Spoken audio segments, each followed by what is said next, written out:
Funny about that. You know who was asking about you the other day? Who's that? Nobody. We talking about sports, get ball. What it do, baby? Yeah. It ain't just about one person. I'm talking to whoever feel like I'm talking to them, you know? And I do think that shit is petty. Is it real smoke? It could never be. Right. That ain't smoke. What it do, you number one podcast listeners?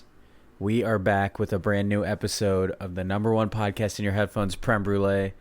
We have a special edition of Prem Brulee today. We got two big bros on the podcast today, and you'll guess why here in a second. But I'm joined this episode, our latest edition of Team Snacks, by my big bro Vish. What up, what up? And big cousin Roshan. Welcome. Yes, sir. We're back. Had to have you both on here. You guys had quite an end to your football season, so I thought it was only right I gave you guys the floor today, and the people want to hear it. For sure. I don't want to tip my cap too much. I'm going to give the floor over to yours when the time is right, and for the benefit of you number one podcast listeners. But you already know this time of year, it's time for an annual edition of Team Snacks, because we never have a team playing this deep, and this year is no different. So here we are. Correct. This is Team Snacks 5. Hard to believe we're here, but here we are. Damn, man. Yeah, but before we get started, you already know what I got to talk about. And if you caught our last episode, which if you haven't already, pause this, go listen to that, and then come back and listen to this one. And don't ever do it again. Thank you very much. But before we get started, I wanted to tell you about a very proud sponsor of this episode, and that is Mushroom. Number one podcast listeners, you already know I tried to be associated with brands I really believe in, and this one's no different. This edition of Prem Brulee is sponsored by Mushroom because Mushroom offers functional mushroom blends for holistic wellness. While many companies are doing it, Mushroom separates themselves by being physician and minority owned. It is something I'm very proud to back and very proud to be associated with. So I told you this last episode, but number one podcast listeners, you already know I'm prioritizing my health, and functional mushroom extracts have become part of my morning routine. I told you last time that I opt for the lion's mane and cordyceps powder so I can mix them in my coffee. I recently took your advice, Rosh, and I got myself the reishi mushrooms in pill form, and I got to say, you were onto something here. Adding them to my daily vitamins has been very convenient for me, because I'm not always an everyday coffee drinker. Mushrooms made me mix it into my routine, but this gives me more flexibility. So I added those since we last recorded, and I really dig them. And like I told you last time, number one podcast listeners, I continue to notice a marked difference in my energy, focus, and overall health. For those of you new to the mix, functional mushrooms help regulate your body. I think maybe it's mental game, but I have to think it's boosting my immune system, because in a time where there's so many colds going around, knock on wood, but I've really felt like I'm fighting it off, and this stuff is all helping me boost my immune system, so that if I do get something inevitably, hopefully it won't last as long. So and the big thing is I don't feel like I need to reach for that afternoon caffeine fix, whether that's soda or coffee. If you're an afternoon coffee person, I don't find myself needing that. So it feels like everything's firing all cylinders. I don't hit that midday lull in the office. If you work in an office or elsewhere, it's perfect for that. So my plug for you all, go get yourself some. The website is mushnoom.com. That's mushnoom.com/Prem Brulee. One word, PREMBRULEE. The link is in the episode description, but mushnoom.com/Prem Brulee. Place yourself in order. Try it out. Let me know what you think. You won't regret it. Little housekeeping before we get this going, boys. Yes, sir. You know, we all believe in Mushroom, and we have good reason to. For sure. Go check it out. Love their website. I'm a big aesthetic person. Rosh, I know you are too. So I love how they designed everything. It's easy to easy to see and navigate and pick out which one works best for you and what benefits you need. So go check it out. Yeah. Shocker, a friend of mine did the website. So there you go. Very cool. Yeah. Yeah. Cool you mentioned that. I didn't even tell him to do that. Wow. Great job. Just Deep, if you're listening to this, What it do, baby? you might be. I know you've listened to like one or two, but if you're listening to this, that one was for you, bro. There you go. Unprompted. Didn't even talk about this beforehand. So. Yeah. Go check out the website. If you're an aesthetic person, even check it out for that, and then maybe you get enticed by placing an order for your own health. Don't overplay yourself. New year, new you, baby. All right. Number one podcast listeners, we know why you're here. Let's hit that yeah, fam or nah. You ready, boys? Go. Yes, sir. Okay, so these first ones, I'm going to treat more like a recap. If you want to chime in, feel free, but I want to get to the heart of this. You know why the people are tuning in. So first up, I wanted to recap the college football playoff national championship. The number one seed Indiana Hoosiers beat the Miami Hurricanes, who are the 10th seed, 27-21. Indiana is the first 16-0 team since the 1894 Yale Bulldogs. That was a big. That was a really powerhouse of a team. Really big season, yeah. So big fans of the Yale Bulldogs 1894 version, but it is their first national championship in school history, and I love this little stat that I heard. They are the first brand new champion in college football in nearly 3 decades. Wow. Holy shit. Yeah, so Indiana, this is their first title. They're the first team to do that since the 1996-97 Florida Gators. That's 29 years since that's happened. It is also the third straight national championship for the Big Ten. They have an asterisk one in 2024 to a team we won't name. Of course, last year was our beloved Buckeyes. Go Bucks alert. And now Indiana. Go Bucks, baby. Yeah. Kurt Signetti, who is on an incredible run. In just his second season, he wins a national championship for a school who's never won before. He's famously done so with no 5-star recruits. He is 28-2 as Indiana's coach in 2 seasons, which is insane. So I thought I'd sum this up. I think this marks a new era. That's kind of my word phrase association for this one. It is a new era of not the same teams dominating. IU and Miami have also represented a likely shift in strategy for teams. I think you're no longer going to see huge freshman recruiting classes and will instead see a lot of older teams and schools using their NIL funds to pay experienced college players from the transfer portal. We're obviously Ohio State fans. They led the country in the most age gained on their roster. So after this season, with the transfer players heading out and those coming in, I believe the stat was that they gain an average age of 1.6 years to their roster by adding more experienced players. So if you're using one of the elite programs as a barometer, they're seeing it too. They initially fell behind in the transfer portal because they invested a lot in their freshman class, because I don't think they were expecting this shift, but it's clear that they're adjusting and doing so. A lot of teams are shifting this way. So I think you'll see a lot of this because you're seeing a lot of young players transfer after not maybe getting playing time. So why, if there's a finite amount of NIL funds at a particular school, would you use it on a underclassman who may never see the field at your school? So I think that's why we'll see a shift. You fellas got anything to add? Yeah, No? I think in terms of Indiana and seeing what I would call non-blue bloods back at the table, I mean, the stat that you said was pretty remarkable. Nearly 3 decades since a brand new champion. So I'm going to go nah, fam. I'm not even trying to zag here. I think it's just something that Indiana was probably the anomaly, right? Signetti comes in. He has a lot of his JMU players transfer over, which is why there weren't a lot of 5 stars. And then was still able to get those veteran players that they needed, found football players, right? And I think that was a big part of that.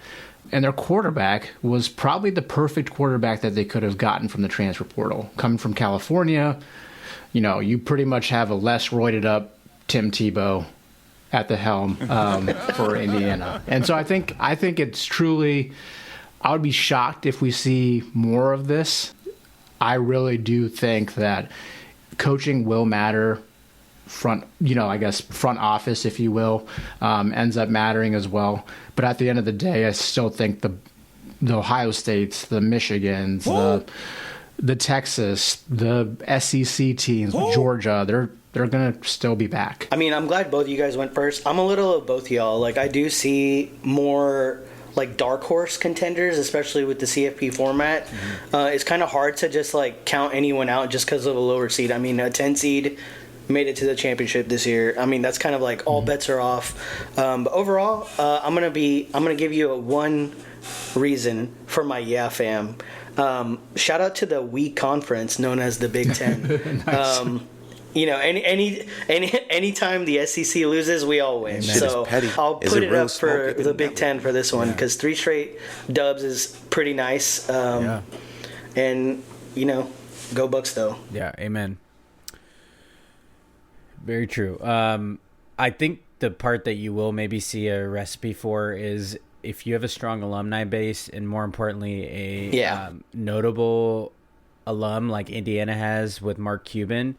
I think that part is very replicable, that someone with a lot of money can pour into a program and it pays off.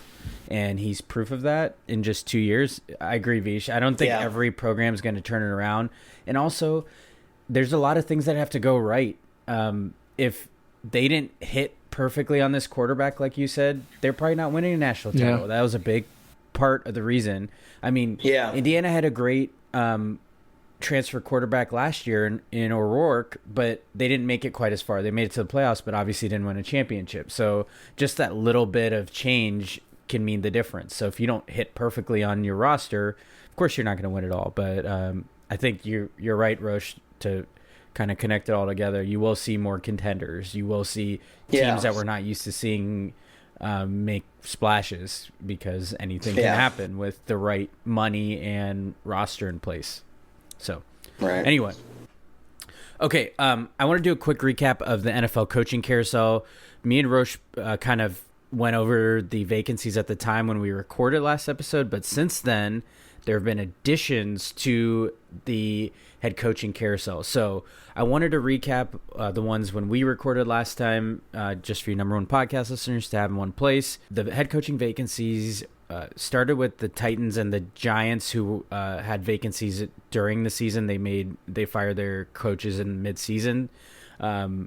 They've since made hires for head coach. The Titans hired former Jets head coach a few years ago, who was most recently defensive coordinator for the 49ers. They hired Robert Saleh.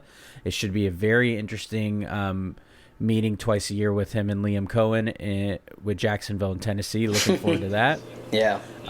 The Giants moved quick to secure John Harbaugh after he stepped down at his job or got fired from the Baltimore Ravens job. The other vacancies we went over that still haven't been filled, the Las Vegas Raiders, who obviously own the number one pick, the Cleveland Browns, Arizona Cardinals. The other one we went over, it was Atlanta Falcons. They hired former Browns coach Kevin Stefanski. What is notable is that their GM position is still vacant, but we talked about this a little, Roche, in our last episode, but they did officially hire Matt Ryan as president of football, which is an all-time job title, by the way. President I love it. The president of football. Yeah. So I assume he's going to make that decision, and apparently Kevin Stefanski's going to weigh in on that. So no GM yet, but they do have a coach in Atlanta, and it seems like he's taking a bunch of his coaches. Notably, I think he took his offensive coordinator from Cleveland, Tommy Rees, but I think the bigger get was getting Bill Callahan, the offensive line coach. For sure. He is really great O-line coach. The Baltimore Ravens job we just mentioned earlier actually was just filled by former Chargers defensive coordinator Jesse Minter, unfortunately also former coach from that team up north. So whatever to that one. Petty alert, petty alert, petty alert. The new additions since we recorded are interesting. The Pittsburgh Steelers have a head coaching vacancy. Mike Tomlin decided to step down. This will only be their fourth head coach since 1969. Crazy. Which is wild. I know that stat's been going around Very everywhere. crazy. So they've only had 3 coaches, Chuck Noll, Bill Cowher, and Mike Tomlin in that time. So very wild. I think I heard that in that same time, the Browns have had, like, not counting interim coaches, 21 coaches, which is wild. So That's 7 times insane. Miami. I mentioned, I didn't mention, but I mentioned them last episode because they had a GM vacancy. They hired a GM from who's former VP of player personnel for Green Bay. His name's John Eric Sullivan. He's their new GM. Also from Green Bay, their new head coach is Jeff Hafley. So in the time that we recorded, Roche, they fired Mike McDaniel and hired a new coach, and Jeff Hafley, who's a former defensive coordinator for Green Bay most recently. He was a college head coach at Boston College. He notably just decided to leave head coaching in college to go back to coordinating. He also, for one season, was Ohio State's defensive coordinator, so shout out him, go Bucks. The aforementioned Mike McDaniel, who got let go in Miami, he reportedly will be the offensive coordinator for the LA Chargers. So I know he was highly coveted. He is going to be the offensive coordinator in LA for Justin Herbert. And I think maybe most notably, the Buffalo Bills decided after their playoff loss to the Broncos that they fired Sean McDermott after 9 seasons with the team. So all those resulted in 10 head coaching vacancies this cycle. That is nearly 1/3 of the league.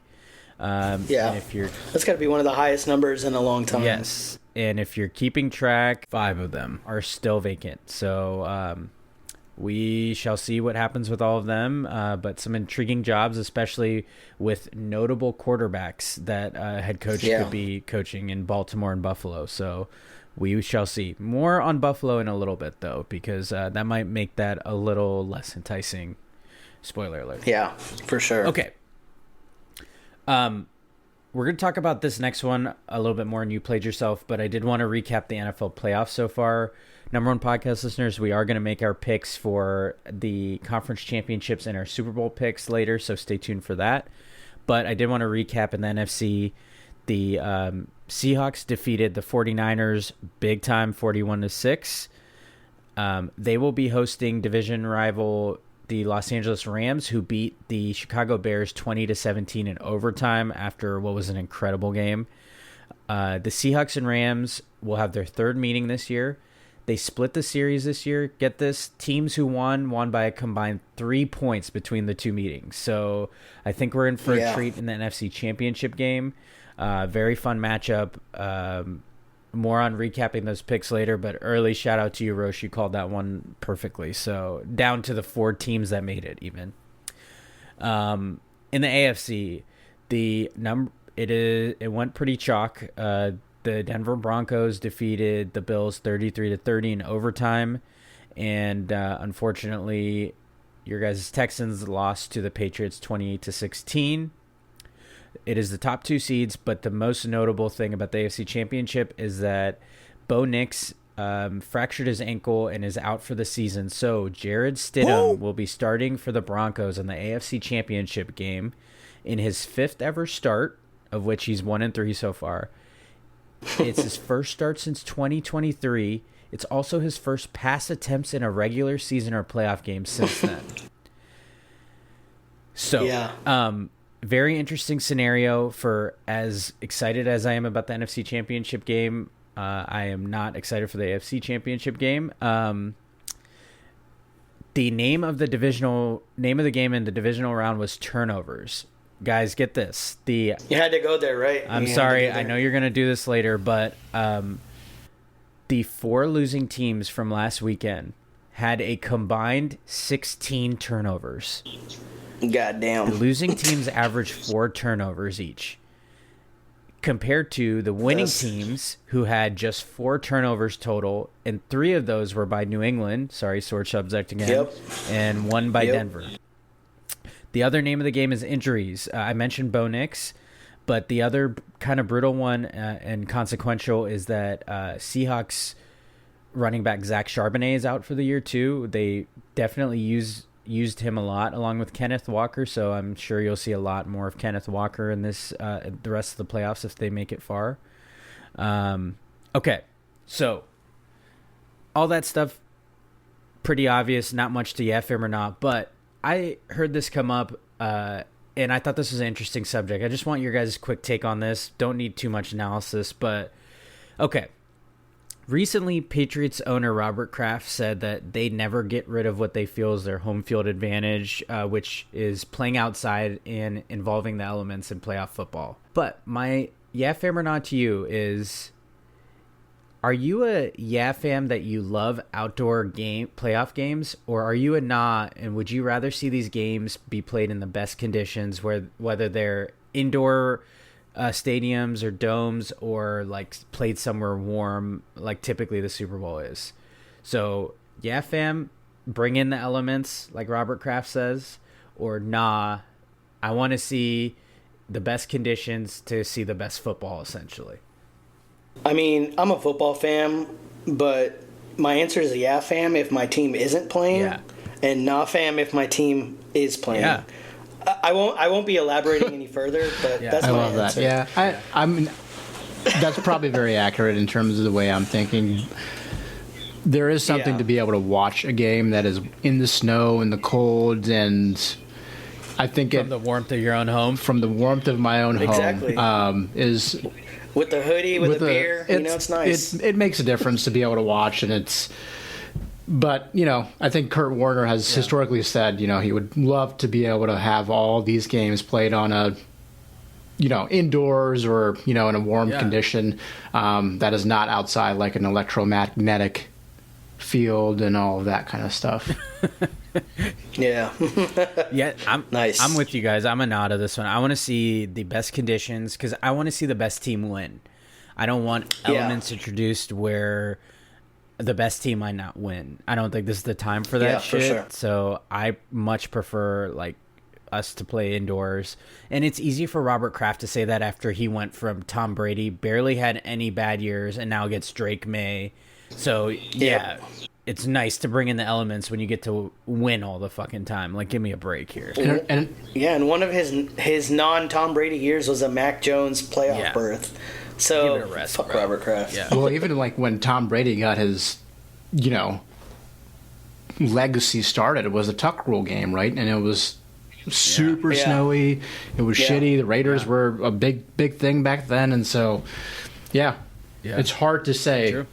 They wouldn't ever get rid of that. So it'll be interesting to see how the Bills, when they get a new stadium next year's, what that looks like. And I know a lot of the other teams that are in these cold conditions as they get new stadiums and all of that, it's going to be quite fascinating to see what they keep in terms of the elements and what that means, the bear weather as people have called it. Anyway, thought that was a fun one, but okay, more on the playoffs here in a second, and with that we've reached the end of yeah fam or nah, so we know why you tuned in, number one podcast listeners. It's time for that. You played yourself. Let's hit it, baby. I'm petty as hell. And I'm super petty. Here we petty Le Pew. Go. All right.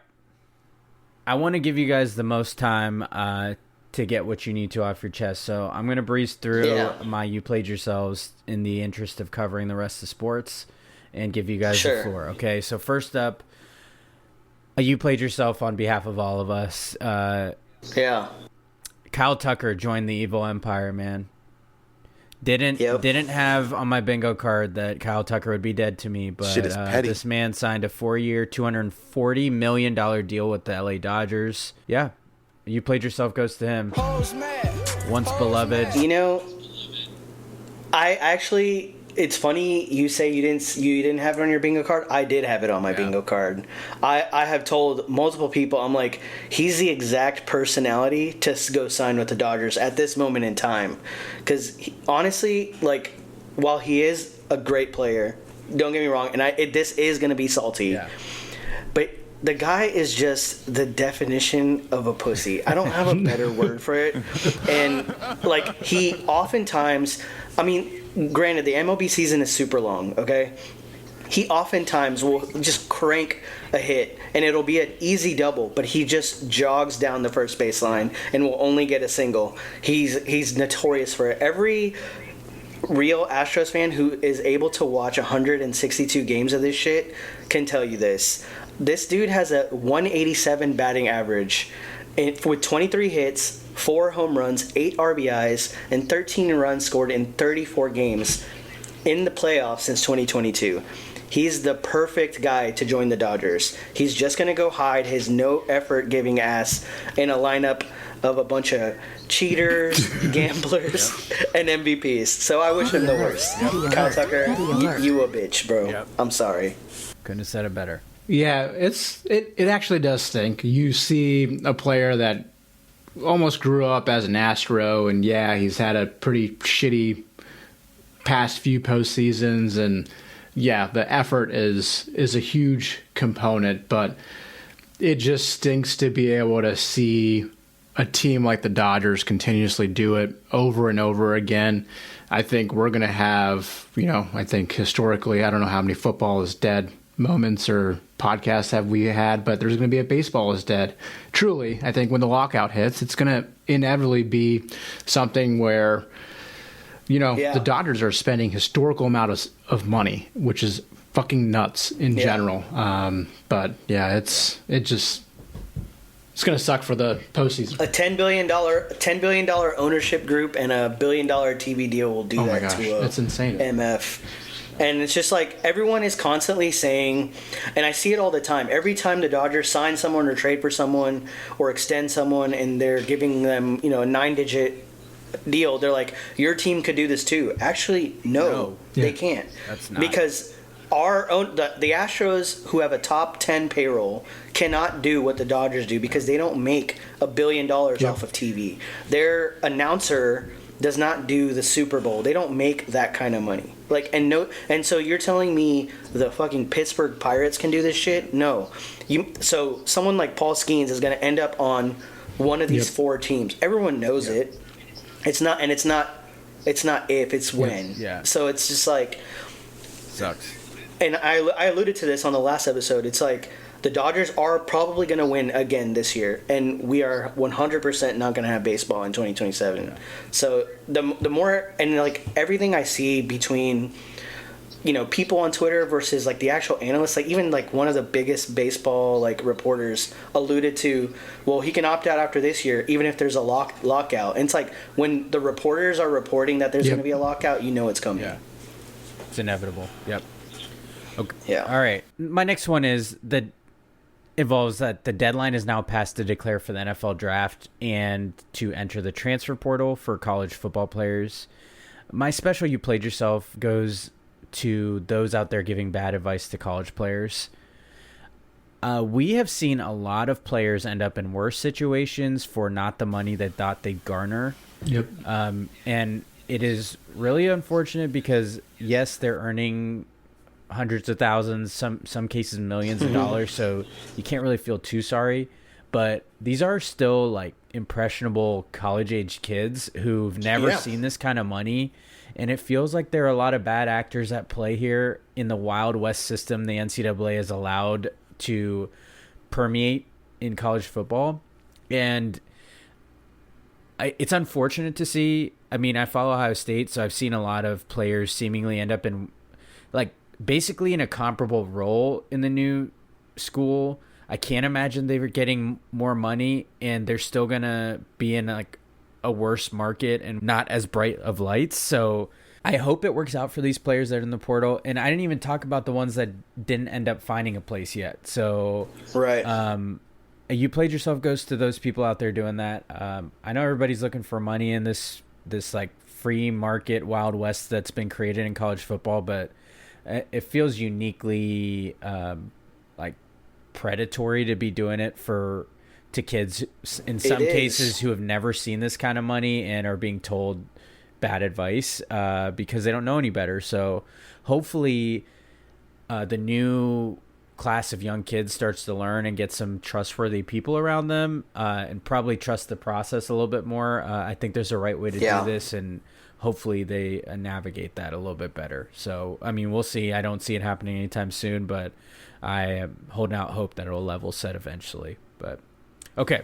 I feel like you said something like similar to this, like it's going to set bad precedents. And I think like I don't mean it in a way where it's like I wish bad on these kids, but it's almost like this is a lesson to learn for future kids, because it's like you can't just listen to your agent, because if you go to a school and let's say, like you said, the lights are not as bright, then your profile isn't as high, then your draft stock isn't as high, and then the rest of your career is fucked. Yep.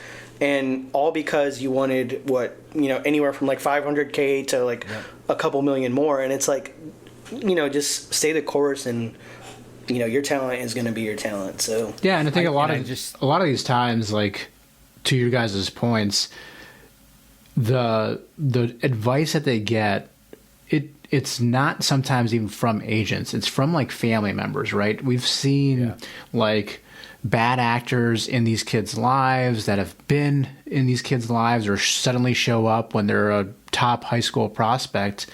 And it truly is the Wild West. And until people start to say, you're going to sign a contract and you're not going to get any guaranteed money until you actually play in a football game. You might get a signing bonus or something like that, but the more games you play for our school, the better it is. And if you sign a contract, if you're transferring, that other school has to buy out that contract. Something where even in professional sports, if you're trying to relate them to each other, you are trading salaries typically. MLB excluded, right? You have to make sure you're hitting your payroll, you're hitting your marks, you're going to get draft picks if you're trading a really high player, whatever it might be, whether it's the NFL, NBA, or even hockey, which I know you guys follow pretty religiously as well. So, oh yeah, let's do that hockey. Let's do that hockey. Number one source of hockey news here. Don't ever get twisted. Number one podcast. What listeners. it do, baby? Okay. A couple of football ones before we get to the real main event. I wanted to give a quick you played yourself to the AFC North. Mike Tomlin and John Harbaugh are out after 19 and 18 seasons respectively. Meanwhile, the Bengals inexplicably still have Zach Taylor as their head coach, and the Browns fired their head coach, who, by the way, already got hired like we talked about, while retaining their general manager in Andrew Berry, who is arguably more at fault for their failure due to the infamous Deshaun Watson trade, which benefited you guys as Texans fans. But special shout out to, I guess, the Bengals and Browns out of those, and the AFC North in general. A very weird scenario that Zach Taylor is the most tenured coach in that division all of a sudden, when I think you could probably argue Bengals fans want him gone the most out of those four fan bases heading into this offseason. But the latest one I want to give a you played yourself to is Bills owner Terry Pegula. Big time. Yes. Terry Pegula and their general manager, who's recently promoted to, I think, like president of football operations, but is basically still GM, Brandon Beane. They had a press conference kind of like a post-season being over and post firing their head coach, surprisingly. So the context is that Beane was asked by a reporter about their decision to draft Keon Coleman, who, if you remember, Keon Coleman was drafted 33rd overall in 2024 and has had 2 disappointing seasons so far in the NFL, and has been disciplined a few times too. Pegula interrupted before Beane could answer and said the following, quote, "I'll address the Keon situation. The coaching staff pushed to draft Keon. I'm not saying Brandon wouldn't have drafted him, but Coleman wasn't his next choice. That was Brandon being a team player and taking advice of his coaching staff who felt strongly about the player. And, he's taken, for some reason, heat over it and not saying a word about it, but I'm here to tell you the true story," end quote. So this man, as owner, threw his current under contract wide receiver, Keon Coleman, under the bus, all while also running over recently fired Sean McDermott. And I think the best part was, like, it's amazing that they'll go and say this stuff as if people won't immediately produce receipts, because there's footage from the 2024 scouting combine where Brandon Beane talks glowingly about drafting Keon Coleman. He ran like a slower 40 time than they thought, and his comment was something along the lines of, "It'll help him fall to us." It is from the Bills website. Like, it's not like from their socials or it's their like, YouTube. That's incredible. It's clearly behind the scenes, like they're in one of the like in the suites of the combine watching. So the idea that they would think there wouldn't be receipts is truly indicative of how out of touch owners can be. Which, surprise, these rich old guys are not in touch with reality. Who would have thought? So. The other part of this, just incredibly, it was like watching. You couldn't take your eyes off of this car wreck of a press conference. Pagula claimed that he made the decision to fire McDermott after they lost to the Denver Broncos with committing a lot of turnovers, as I outlined earlier, and he did so after walking through the locker room and seeing how devastated the team was, and then. He also, at the same time, at one point chimed in that the reason they lost was bad officiating. So he kind of got pressed on, like, okay, if it was bad officiating, then why did you fire your coach if you think that's the reason? And he claimed then that it wasn't afterwards. But my You Played Yourself goes to the Bills because as enticing of a roster that they have, namely through Josh Allen, who wants to work for a boss like this? Like, someone that's going to put their foot in their mouth like this and run over current players? What's going to entice someone to come play for a team like that also? So You Played Yourself. I'm convinced that owners just shouldn't do press conferences. But then on the other hand, you see, like, the Ravens had a press conference with their owner. I think it's Steve Bisciotti is his name. And his was awesome. Like, he answered questions honestly, but it wasn't like throwing anybody under the bus. It was very much like straightforward. It's bad business. Yeah. And if you can't be trusted to answer a question or you don't do it regularly, just don't be part of the press conference. Have a prepared statement. That's all you need. So making yourself available in a moment like that to make it about yourself is very ownership. It's so weird. Can I even say, like, it's a certified Jerry Jones moment? Yeah, that's true. Like this is like straight out of his playbook. Yeah. To say some shit like, "Oh, it wasn't the GM," but then there's video proof. Yeah. Total like jackass moments. It like you said, it was really hard to like stop watching clips from that because I saw it like all over my feed and I was like, this is hilarious. I'm glad this isn't my team. And truly, the time and the ability of cutting off someone else to answer the question on behalf of them, I feel like it's just bad manners, and someone who you are the superior of, and too. It's a weird power struggle. So if you're the owner, typically you want to see the hands-off owners. Very rarely do you have owners that are involved with things. You talked about Jerry Jones, that's also the GM, so he doesn't have to interrupt himself all too often, I guess. But it was so odd that they brought up Keon Coleman because he's like. He's still on the team, like you said.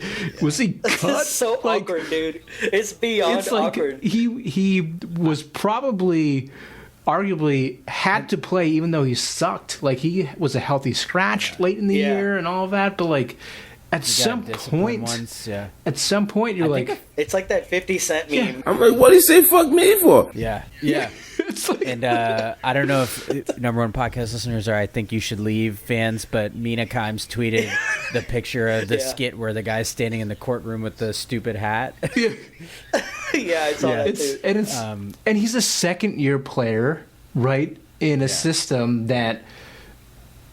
Yes, Josh Allen would love a go-to wide receiver, but he typically hasn't had one. I think one of my friends texted me back after I sent the reply from Mina Kimes was like, how awkward would it be if he's like just working out in the facility like next door? Seriously. Yeah, so anyway, okay. I promise you, number one podcast listeners, that you're in for a treat. And when we were talking about recording this episode, I had to have both of you on for this very reason. You guys know the drill, number one podcast listeners. Usually it's me ranting, but this time the floor goes to you two. because, as I mentioned earlier, the Texans lost in quite the fashion to the New England Patriots. I will let you guys recap it. I don't want to tip my cap on anything you're going to say, so the floor is yours. Which one of you wants to go first? Any volunteers here? I'm going to concede the start to Vish, only because I know that he's far more level-headed than me. I know he's far more sane and respectful. Yeah. So I think I'm going to let him go first. Or we can also do... Just so you can... Just so you can get rational take. We could also do the, hey, here's me being a little nice, and then here's the translation. So you just comment. Angry translator. The angry translator, if you're up for it. So we'll see we'll see if you can make this work. All right. Okay, the floor is both of your guys. All right, there you go. We'll see if this works, and if it sucks, it sucks. Who cares? Because that's how the Texans are. I don't have too many words here. For sure. At the end of the day, C.J. Stroud, all he had to do was manage the game, and the Texans are likely, the favorite in that AFC Championship game. We knew Bo Nix was hurt going into the AFC Championship game, so whoever was coming out of that game was likely going to be the favorite in Denver no matter what. So there are plenty of excuses out there. Not having Nico Collins, losing Dalton Schultz early, not having consistent run game. At some point, you also have to be able to call better plays, right? Especially once you know Stroud looks off. Use his mobility, use his legs. When he obliterated Georgia in that game that they ended up losing still, he was using his feet, which is what kept Georgia's defense, which is a really good defense, off balance that entire game. It came down to a few plays. We don't need to go into that. But at the end of the day, keep the Patriots second-guessing. They are a solid, well-coached defense, but you should not drop back with Stroud in those elements 50 times. He threw the ball fucking insane. He threw the ball 47 times and was sacked 3 times. Yeah.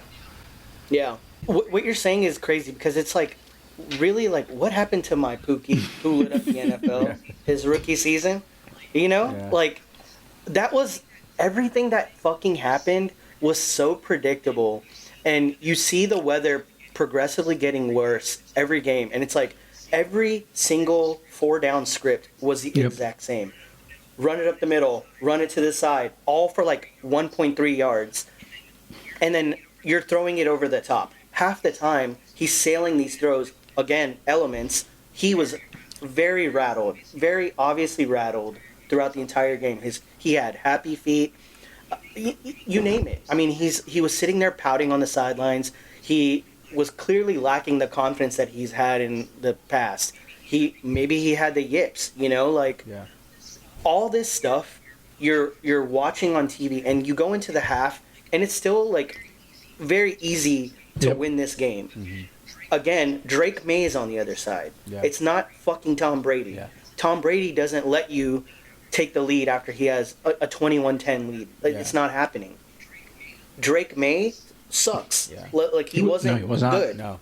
So, and like that, this is like one of the things lost in the fire of like him getting shit on. But Drake May was fucking awful.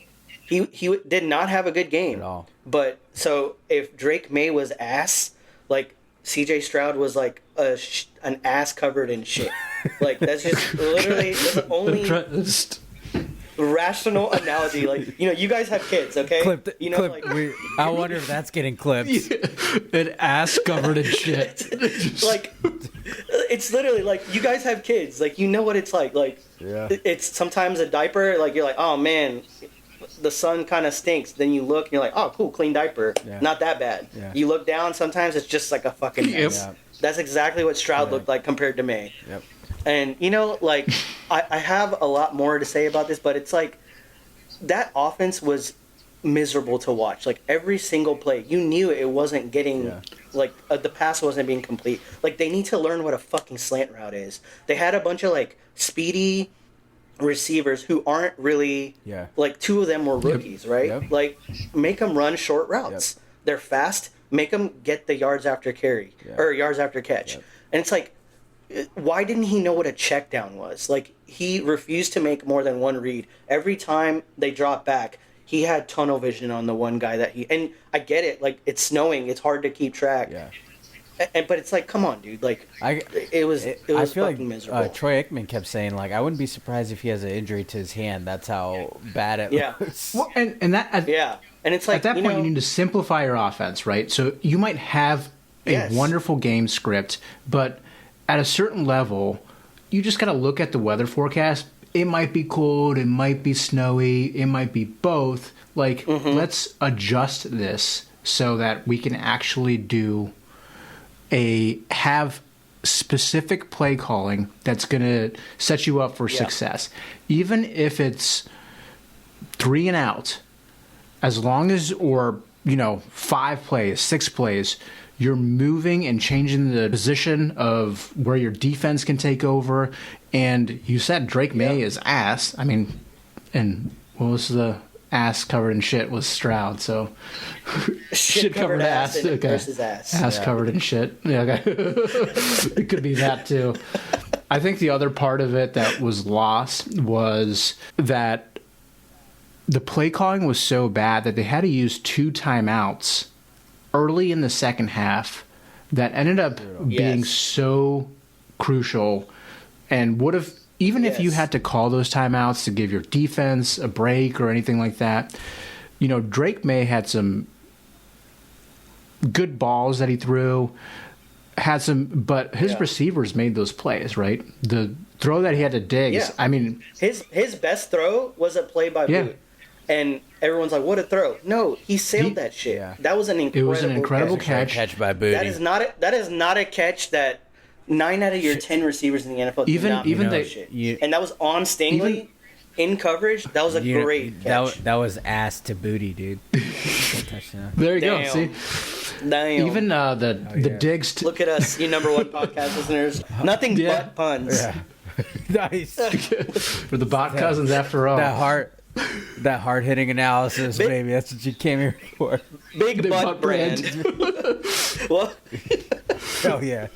Holy shit, dude. Yeah. Even the Diggs catch, it was strong hands that stepped. Fantastic catch. Yep. Great coverage, and just really nothing you could do. Could have used his ass last year, huh? Yeah, and just or even this year. I mean, could he? God damn it! So, I think one of the things that also really bothers me about the way this kind of season ended is this was clearly scripted to be a defensive battle. There was nothing that required, like, this game didn't require a 47 pass script. Like, that's fucking insane to even consider throwing it that much. And obviously you dug yourself in a hole, so you're throwing it all the time, but these guys were feasting on that shit. Like, and so without simplifying, like, Caserio's a GM for the Casuals.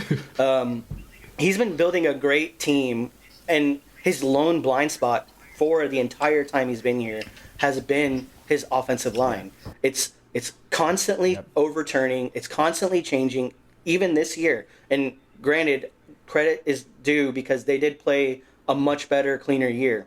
However, one thing I noticed is, and I think one of you sent a link that kind of confirmed it, was like, he doesn't take sacks anymore because he's almost like scared to take the sacks. So he launches the ball, and sometimes that ends in an interception.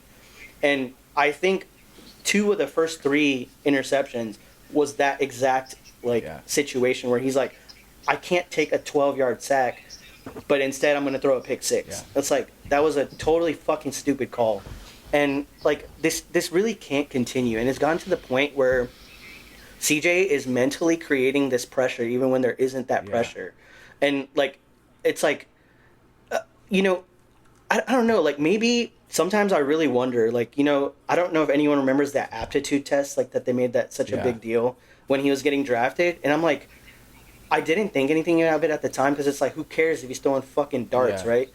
But like, he's not throwing darts anymore. And it's like, the aptitude is, like, that football IQ is showing in these, like, really dumb mishap games. And it's like, I think the next move is to get him a quarterback coach who is a veteran, who can kind of talk him down and, like, simplify that, like, that process for him, because his rookie year he was playing so free, and now he's just like over analyzing, and then when he's over analyzing, he's not. I don't know if this makes sense, but like he's not over analyzing. He's over analyzing the situation, but he's tunnel vision on one guy, and he's like, I'm gonna throw this guy no matter what. Yeah. And if my pocket's collapsing, I'm just gonna throw it up and hope he catches it. Well, Nico ain't fucking down there in the Patriots game, so it's like you can't just keep doing that. And it's like, I don't know. I have a lot more like shit to talk, but like maybe CJ needs to start praising the devil, because God is not answering my man's calls anymore. You know, like maybe he needs to put down the holy book and he needs to pick up the playbook. Those are my two requests. Why did my man have to go on a podcast tour after his rookie year? Why did my man have to big bro Caleb Williams? Dude. Why did he have to become the temporary face of being ass in the NFL? That is like, it was so hard to scroll Twitter and like all this shit the next day and just see CJ overtake JJ McCarthy. Yep. That was tough to watch. I was like, come on, man. He's so much better than JJ McCarthy. Yeah. I can't keep watching this. So CJ, if you're listening to this, bro, lock the fuck in. Stay off the podcast. Pick up a playbook. Stop reading the Bible. Read a different book. Yeah. Read something how to calm your mind. You know, holler at me. I'll show you how to meditate. Yep. We got you, bro. I mean, we're locked in. We're not trying to get rid of CJ, but it was a tough watch. And, you know, like, all this to say, on a side note, is you played yourself to Dan Orlovsky. Okay? Fuck Dan Orlovsky. Because as much as I'm shitting on CJ, I'm still going to ride with my boy. Yeah. Mr. Dan, I don't know where the field of play ends, Orlovsky, is not allowed to say anything to CJ Stroud. All right? He was like on Twitter being like 31 other quarterbacks in this league win the game. No, they fucking don't. Okay, you have when people say this, it is not. It's so like shitty to overlook what the Patriots defense did. Like they had an incredible game plan. Incredible, yeah. They were destroying the line of scrimmage. They were collapsing that pocket within seconds, and it was snowing. Like, CJ had nothing to do. Also, you can't overlook the lack of skill players. I'm sorry. Like, you can't. I just watched those games, and the idea that a defense doesn't have to work. Like, they were talking so much about Christian Gonzalez. They have an elite corner that would have followed Nico Collins across the whole field. So then, conceivably, you're taking away at least a corner. So you're taking away tension from half the field without Nico Collins. And Dalton Schultz, Dalton Schultz. I mean, Dalton was having tight ends aren't top better two than tight ends. Yeah. Dalton was having a incredible year. He had an incredible year. He actually had a great, before he got hurt. I think it was on the first drive. Yeah. I mean, he had a big 40-plus yard reception. That was pretty much wide open. CJ Stroud's two go-tos, aren't they? Yep. So I think the ultra frustrating part was that he did not have a clean game against Pittsburgh. And luckily, Pittsburgh's offense is even more ass than any of these offenses. Yeah. And all week it was, as long as you take care of the ball, you're giving your defense a chance because Drake May does not take care of the ball. They get great bounces. They got probably a incredible game. Like the ball just, I think he fumbled it deep in their end zone, and Will Campbell must have fell on it. I can't remember, but the Patriots recovered, and it really changed the game because if the Texans recovered, even if we get a field goal out of that, it really changes the pressure of what the game is, and it allows that. But I think the play calling was one of those things where at a certain point, especially when Dalton Schultz went out, and you knew he was not going to come back, it needed to change right then and there.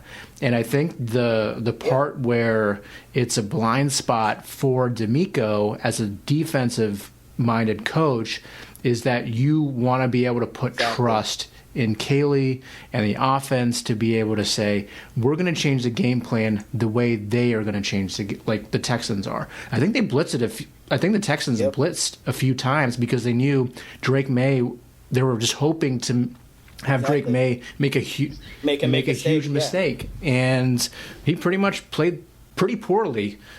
Played enough to win, but that's.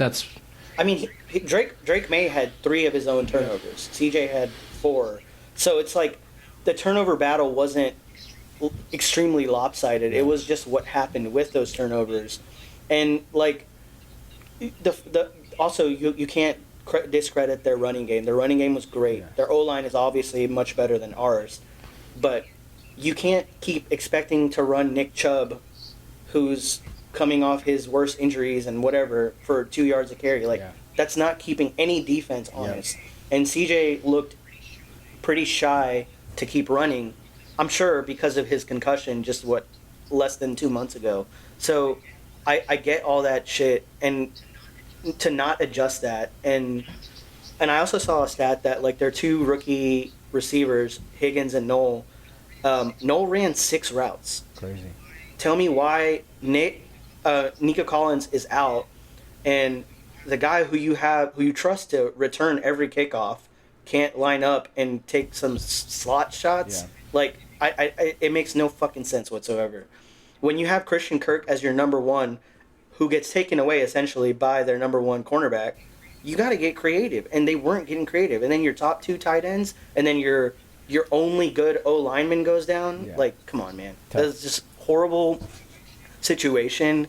And while I'm still deflecting, and we just talked about the Bills, but what is with the media coddling Josh Allen? Yeah, he played like ass too. They're sitting there. Yeah, they're sitting here massacring my boy. Shout out to Don Vito. Shout out to The Godfather. They're massacring my boy. Meanwhile, Josh Allen is the reason the Bills lost. Yeah. Like, there's no way that game should not have gone that way. No way. And, you know, they write the book of excuses for Josh Allen. You know, this man has had the number 1 running back, the number 1 O-line, the number 1 defense, the number 1 offense. They changed OT rules for him, and we're still not cooking this man. I won't have it, analysts. Well, there's already built-in excuses for Josh Allen with that controversial interception, whatever it might be. And so, like, I do want to preface, he blamed himself for it. So I noticed you played yourself as to the coverage about it, but yeah. Yeah, it's really more to the coverage. And I like Josh Allen as a person, and credit to him for going on the stand and taking accountability. And CJ did that as well. Yeah. But, like, come on, man, we can't keep making excuses for one guy in year 8, and then for a year 3 CJ go and spread shit about they shouldn't even pick up his option. Yeah. They shouldn't even do this. Crazy. They need to look elsewhere for that's. And I mean, I don't need to talk about the biology around this to let you know what I'm thinking. Yeah.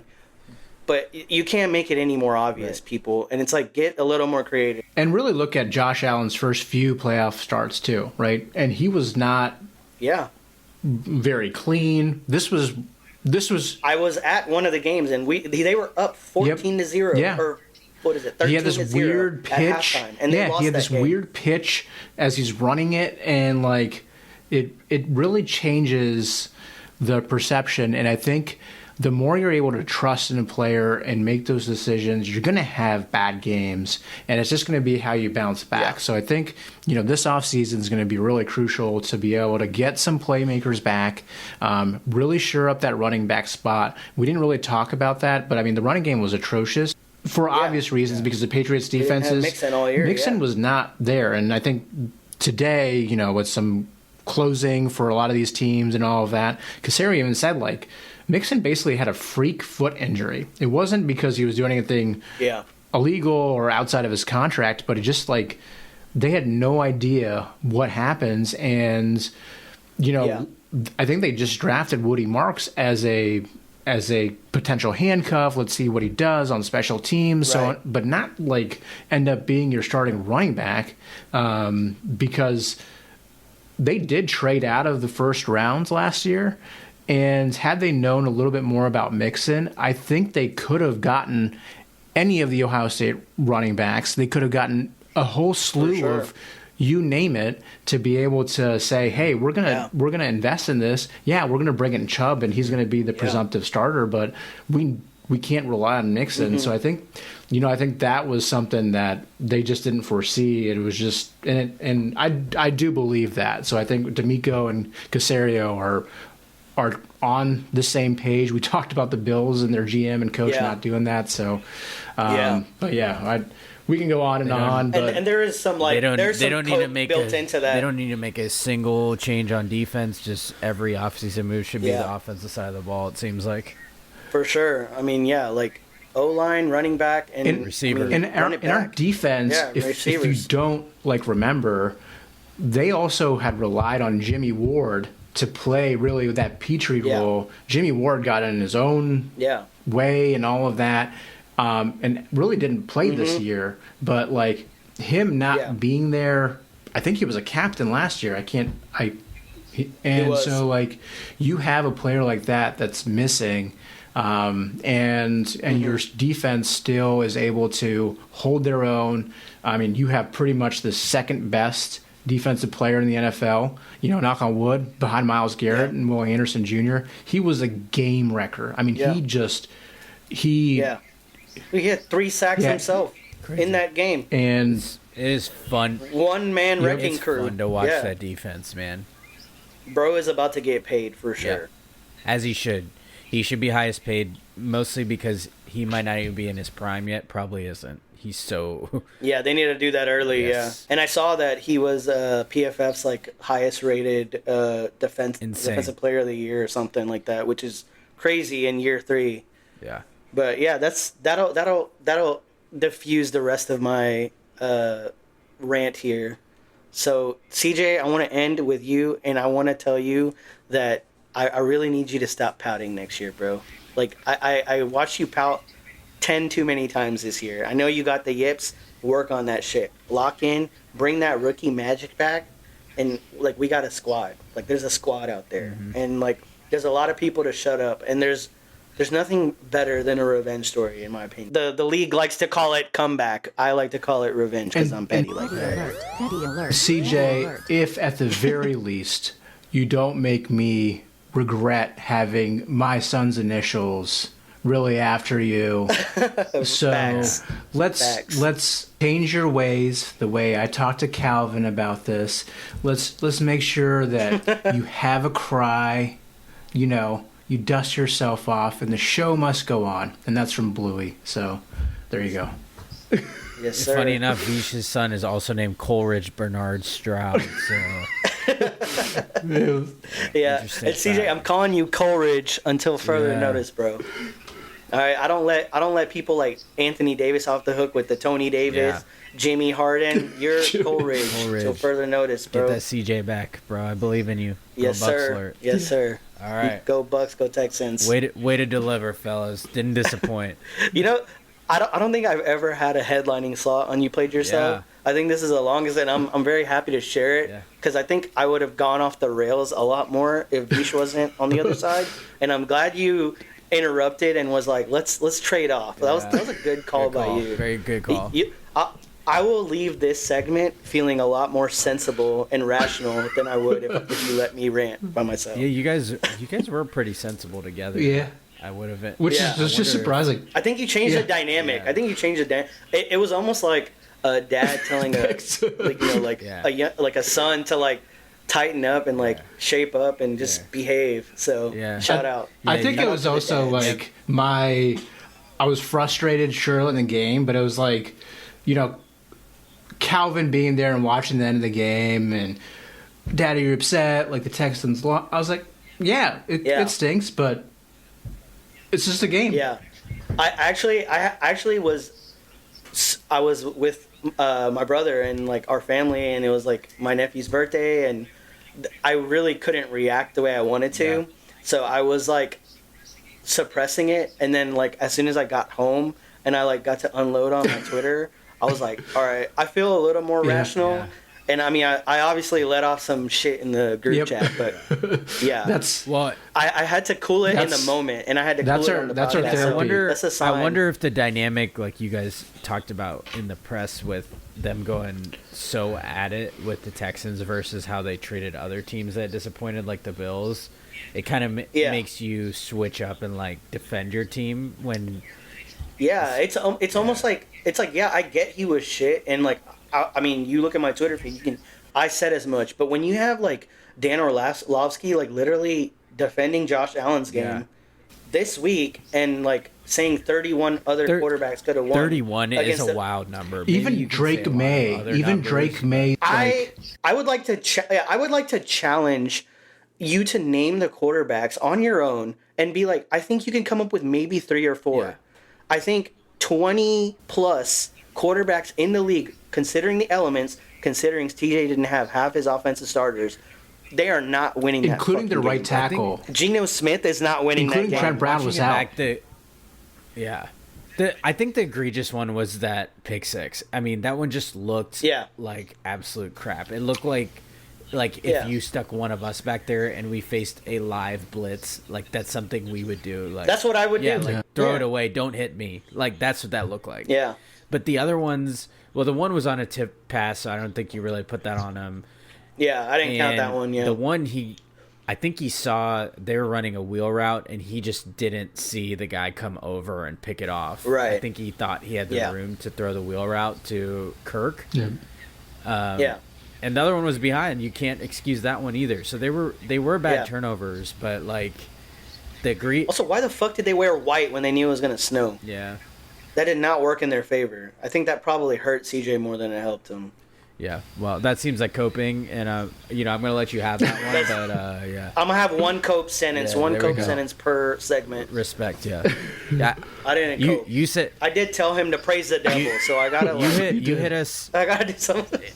You were live texting because I think I sent a sorry guys text to like after the result of the game happened, and you guys were talking some real messy about CJ Stroud being from Ohio State. And I said, I didn't. I omitted that from this rant. Yeah. Okay, I have it in my notes. I omitted it from this rant. I said, hey, watch it. I know you're in pain right now, but let's keep it. Number one podcast listeners, let me tell you, my dad is a serious rage baiter. Okay, you won't admit it. That was a rage bait. But even he said it to me and my brother, and me and him immediately.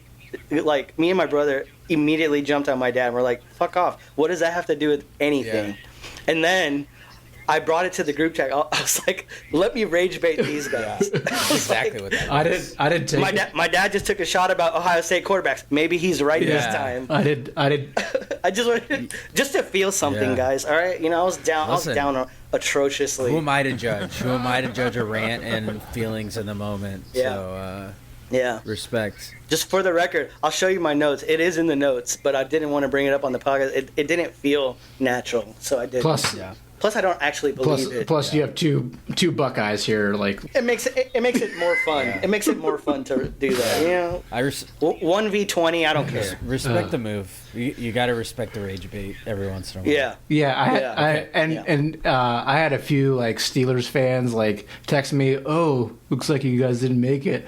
And I was like, oh, now I know what an incompetent offense looks like. And they're like, there you go. Like, I was like, oh, yeah. I was like, yeah. Well, I have a Steelers fan that, like, I actually, like, put U.S. currency against for that game. So he had to pay me. And he was immediately in my text messages after. And I was like, well, what does it say about you that you lost to C.J. Stroud, bro? Big time. And he played a very similar game. What does it say about your sorry-ass team? You lost to this team, bro. It's a tough 10 turnovers in 2 games and you lost? Yeah, it's a tough look, for sure. Hate to see it. All right, number one podcast listeners. Hopefully you enjoyed that little back and forth rant on a team. If you're feeling that pain and your team is eliminated, social media is always open. You can always send me audio recording, get it off your chest. The microphone therapy works. Just ask around. So if you're feeling the pain, you got Chicago Bears fans out there who lost heartbreaking fashion. Any Buffalo Bills Mafia members, feel free to hit us up. Be featured on the #1 podcast in your headphones. We welcome it. This is a safe space for that. Speaking of safe spaces, let's hit that Am I Hatin'? And this will be kind of a combined, if you had a non-sports you played yourself, or Am I Hating? All right. I'll open up the floor to you guys. Do you guys have one for this week? All It's right. okay if you don't, but if you have one, hit us. I do actually. All right, hit me. I've been getting my ass kicked at work coming back after the holidays. So a non-sports you played yourself goes to circling back. All right. I hope this email finds you played well. yourself- Happy New Year. It's Yeah, fucking February, It finds dude. me down in the trenches. Yeah. Fuck off to capitalism. You played yourself capitalism. You played yourself to the millennials who think we're retiring on time. The amount of I'm in communications and marketing, so I don't typically have a lot of meetings on my calendar. The last 2.5 weeks, I've just been jam-packed. It's like, The worst. you guys know I have an actual fucking job, Yeah. right? Like, I have a job to do, so you played yourself to circling back. Hell Fuck yeah. circling back. Well. Circle back to these nuts. Hell yeah. Shit covered ass. You got one for us? Shit covered ass. I think I really can't top the circling back Yeah. because that always happens. Or I think we've also covered this on this podcast a few different times. But the corny ass joke, and I love myself a good dad joke, so don't get me wrong here. But as you're heading out late December, I'll see you next year, and we don't need to do this. We don't need to do these weird jokes that everybody knows. Like, fuck off. Like, the email formalities and all of that. So, and maybe it's just because I'm getting older and I don't have time to do the, hey, hope you're doing okay. It's like, nope. I don't fucking care. Like, here's what you need to know. You're not even going to read this. You're not going to respond. And if you do respond to how you're doing, I will continue to put that in the email, but circling back is one of the top things. This is an ongoing assessment. We're still working on this. You've been working on this for the last fucking 9 months. Relax. Just either you're gonna do it or not. Like, let's just. It's a yes or no. They might be circling back after next holiday season. Yeah. When will this be done? 2030. Circle back after the holidays. Which ones? I don't know. 4th of July, maybe. Yeah. Normalize circling back to any holiday, not just the December ones, guys. Normalize not circling back. Yes. Don't ever talk to me. Normalize enlarging the circle. We'll send you. We'll send you a few times that we'll be able to meet. How about we just decide the meeting time right now, where we're all on the same call? Yeah. Just look at your calendars. Yeah. I don't need a meeting about a meeting. Speaking of, I feel like work etiquette, my Am I Hatin' this week was, I felt like a crotchety old person because it had no bearing on my day at all. But you guys have any people like at your office or that you see often? Maybe we all come across the ones at the grocery store that are always seem to be talking on the fucking phone with somebody. Yep. Am I hating when I ask what there is possibly to talk about every single day on the phone? Who could you be talking to every fucking day that you need to be on the phone?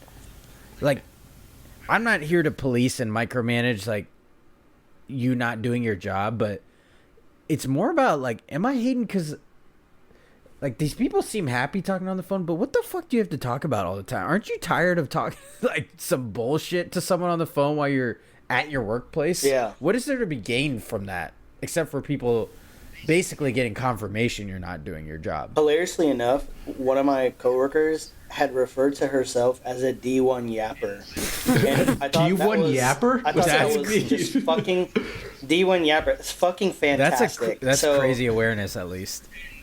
And I mean, I'm on a team with this person, and yeah, it's accurate. So D1 shout out to you yappers. if you listen to D1 yappers. So these are these people on the phone all the time. I don't understand. And they just constantly have to talk. This is why I hate going in the office. Someone coming by and being like, "Oh, what?" And, I wear band shirts and be like, "Oh, what's the shirt?" I'm like, "Man, just fucking Google it, bro. Yeah. Leave me alone. You won't this know is it. The only shit I you own. won't know it, or follow along my quarterly playlist plug. Type shit. Yeah. Yeah. Yeah, I do not wear band shirts at work. I will tell you that. I have like questions about logistics, but I don't even I don't want to deal with D1 yappers, but like, are they talking to the same Yeah. person? If so, how could you talk to the same person? Are you talking to different people? Facts. If so, don't they have jobs? Like, aren't they annoyed? Or do you have literally a run of like 5 people for each of the work days of the week?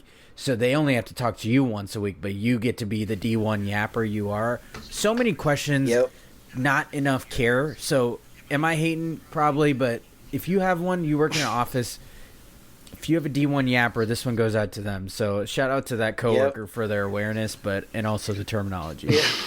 Okay. Yep. We're stealing it. We're not even giving credit. No, because we're not about to dry snitch on someone for being a D1 yapper, but nor would you want us to. No doxing on the number one podcast. No way. Okay. Number one podcast listeners. Now I wanted to have a little fun with who you got, what you feeling. You know this is Team Snacks edition, but I wanted to recap a little bit of our picks last episode, Roche. We did talk about the coaching carousel. Already went over that, so I won't re-go over that. We picked. We made our picks for NFC and AFC championship game of who would make it. I talked about this earlier, but you got it exactly right. You had Seahawks and Rams. You had it down to the 4 teams that they would play, so they had the logistics right. I had this. I got the wrong fucking conference. Yeah, right? Exactly. Didn't want to hint at that. Hate to see it because I ended up getting the AFC pick right. I went chalk with Broncos and Patriots. You did Broncos and Texans. I wish this was flip flopped. And me saying that is a big deal because my pick in the NFC was the Eagles. So me even saying that, I might be a football fan atheist, but I still do really fucking hate the Eagles and always will. So I wanted it that bad for you guys. So I wish it was switched. Right on. Unfortunately, I ended up being right about the AFC. You were right about the NFC. The college football playoff national championship. So you were saying that the number one podcast in your headphones was accurate in their predictions. Yeah. Okay. If you're putting money collectively, hell yeah. Along those same lines, the college football playoff national championship, it was down to 4 teams. We made our pick to win it all. And you had Oregon over Miami. I nailed it. I had Indiana over Miami for my pick for the 2 teams that would make it and who would win. So collectively, we did pretty damn good, man. Couple of ball knowers, bro. Couple of ball knowers. You already know. No casuals on the number one podcast. Absolutely not. And hard hitting analysis, like ass and shit covered ass. That's what you get here. Yeah. Okay, you knew this was coming. We're down to the final 4 teams in the NFL. I want to get your guys' picks for who makes the Super Bowl and who wins it all. We already went over it, but in the AFC, it is the number 1 seed Broncos hosting the number 2 seed New England Patriots. And in the NFC, it is the number 1 seed Seahawks hosting the number 5 seed Los Angeles Rams. I won't bug us with making the pick for the AFC. I feel like, unless I'm wrong here, I feel like we're all picking the Patriots in the AFC to make the Super Bowl. So we can skip that. But I wanted an interesting who you got. What line would it take for you to put your own money on the Broncos with Jared Stidham playing for them? They are at home. For you degenerates out there, the line currently is that the Patriots are favored by 5.5 points in Denver. So what would the line have to be for you to put money comfortably on the Broncos? So before you get into this, I think that even if Bo Nix is playing, with this line, it means that the Patriots were still going to be favored over the Broncos. To me, I think that's how it would be. I can't imagine that Bo Nix is worth that many points. He's, number 1 seed, but he hasn't been blowing the league by fire. Like, he's just been kind of making it work and all of that. So I really think if Bo Nix is playing, this line is like maybe 1.5, 2.5. Maybe so. Patriots still, because 5.5 is ridiculous. I mean, it's just not. Broncos, so they're home. Yeah, and So would you take money on the current line, or would it have to be more? I think I'd have to be more. I was thinking it'd have to be, for me to think about it, it'd have to be like that 9.5, like 9.5, 10 is what I was that's thinking. probably Yeah. I was more. like, You'd feel more comfortable. I mean, I think it's you just don't know because if you had a backup that has played meaningful snaps and started a few games, I think you'd be enticed to take. Yeah, he's no Davis Mills. You'd be enticed to take 5.5, but yeah, I don't know. All right. So hit me with your guys' picks. Who's making the Super Bowl? What's your result of the Super Bowl? What team is beating who? Rush, we'll go with you first. I think like my gut reaction is that the Seahawks are just better than the Rams, but I think the Rams. I think it comes down to defenses. They're both good. Offenses, they're both good. We're talking Stafford versus Sam Darnold, so I'm going to take Stafford. Got it. I think I'm going to take the Rams. I think it's going to be a really close game. I don't think it's going to be a blowout. I think it's going to be like game of the year potential, at least like best game of the playoffs potential, and we've had some pretty good ones. Yeah. So, shout out to that Bears Rams game. That shit was electric. Yeah. But yeah, I think I'm going to take Rams, and I think the Rams are going to win the Super Bowl. Rams over Patriots for you. Yep, and I agree. I hate to have the same type of pick, but I think Rams solely because of Stafford as a quarterback. I trust more than I would trust Sam Darnold in that same spot, and that's the only reason why. And then same thing in the Super Bowl is that I think Stafford is the best quarterback left, and it's hard to go against him. Okay.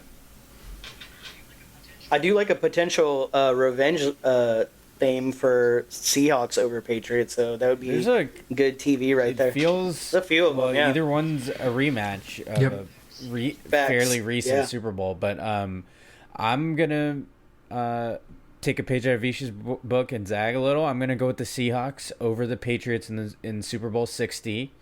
If you're team Roman numeral, it is Super Bowl LX. It's kind of aesthetically kind of nice, but Super Bowl 60. Nice. I'm going Seahawks. The reason I think that is I think the Seahawks have been the most complete team all year. Yes, the Rams have a quarterback advantage, but I think overall I love the Seahawks defensive line. I think they have players at every level. And it is going to be an interesting matchup. I think the Charbonnet injury is low-key very big in this matchup. Because they're going to really have to depend on Kenneth Walker, who isn't super durable in his history himself. But, I just feel like Jackson Smith and Jigba is so tough to cover. And obviously the Rams have two really good receivers, but I just think the Seahawks have been good all year. So I kind of give the edge to the home team, and I feel like that stadium's going to be nuts, rightfully so. Yeah, so, the Seahawks have the best wide receiver in the game, too. So, JSN. Yeah, go Bucks Salute.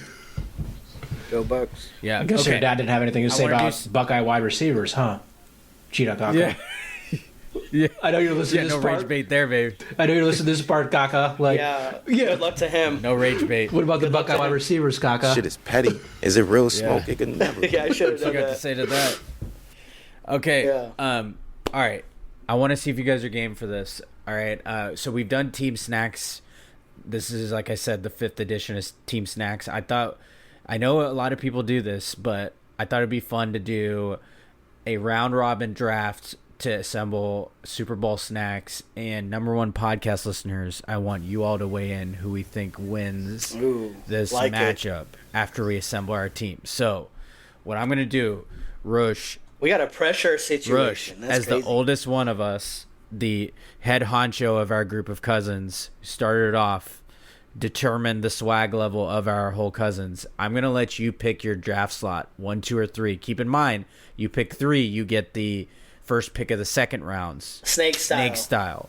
So, which slot do you want? And Vish, you'll get to pick next, and I'll take what's left. Yeah, it's funny. I was going to pick 2 regardless, so I'll take the second draft slot. Okay, your second draft slot. Vish, which one do you want? I'll take the third one. All right.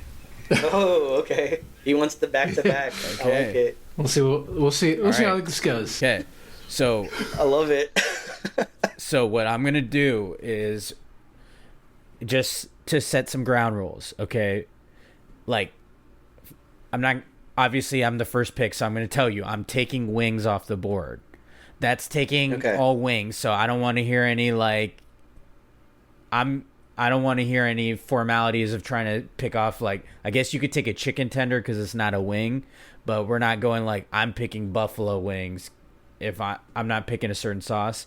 But I do want to get specifics. You can't claim all the chips and dip. Like, I need you to be specific with those. If it's a type of food, like if you're picking pizza, you can take all of pizza. But like a chips and dip, there's so many of them that it feels unfair to take all of them. So there's so many pizzas. Is there strictly snacks, or are there beverages included? Beverages too. Right. That part is open, and we can rule on this if there's a question. If someone drafts something that is similar, we can try it.